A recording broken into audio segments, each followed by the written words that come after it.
Hello, ഇന്ന് ധനുമാസത്തിൽ തിരുവാതിരയാണ് അല്ലേ. നമുക്കൊരു തിരുവാതിര പുഴുക്ക് എങ്ങനെ ഉണ്ടാക്കുന്നത് നോക്കിയാലോ. അപ്പോൾ അതിലേക്ക് 2 കൂർക്ക, ചെറുകിഴങ്ങ്, പച്ചക്കായ, കപ്പ, എരിവിനാവശ്യമായിട്ടുള്ള പച്ചമുളക്, അമരപ്പയർ, കാവത്ത്, ഒരു ചെറിയ കഷ്ണം ഇടിച്ചക്കയും കൂടെ എടുത്ത് വെച്ചിട്ടുണ്ട്. ഇതെല്ലാം തൊലി കളഞ്ഞ് വൃത്തിയായി കഴുകി കട്ട് ചെയ്ത് വെച്ചാൽ മതി. അപ്പോൾ അതിലേക്ക് ഇടാനായിട്ട് നമുക്ക് വെള്ളപ്പയറും കൂടി വറുത്തെടുക്കണം. വെള്ളപ്പയറിന് പകരം മുതിര വേണമെങ്കിൽ യൂസ് ചെയ്യാം.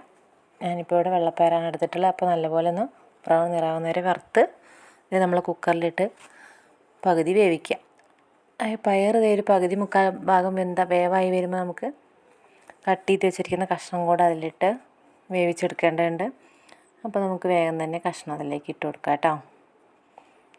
പാൽച്ചേമ്പും ചേനയും വേറെ കഷ്ണങ്ങളൊക്കെ ചേർക്കുന്നവരുണ്ട്. നമ്മൾ വീട്ടിൽ വെക്കുന്ന ഒരു പുഴുക്കാണ്, ഇങ്ങനെയാണ് വെക്കൽ.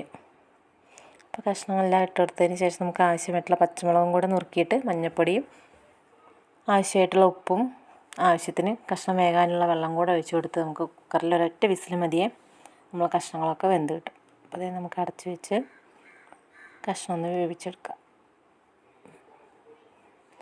ഇനി നമുക്ക് കഷ്ണം വെന്ത് വരുമ്പോഴേക്കും തേങ്ങയും ജീരകവും കൂടെ നമുക്കൊന്ന് മിക്സിയിൽ ഒതുക്കിയെടുത്തും കൂടെ ചേർത്ത് ഇളക്കിയെടുത്ത് കഴിഞ്ഞാൽ നമ്മൾ പുഴുക്ക് ഇവിടെ റെഡി ആയിട്ടുണ്ട്.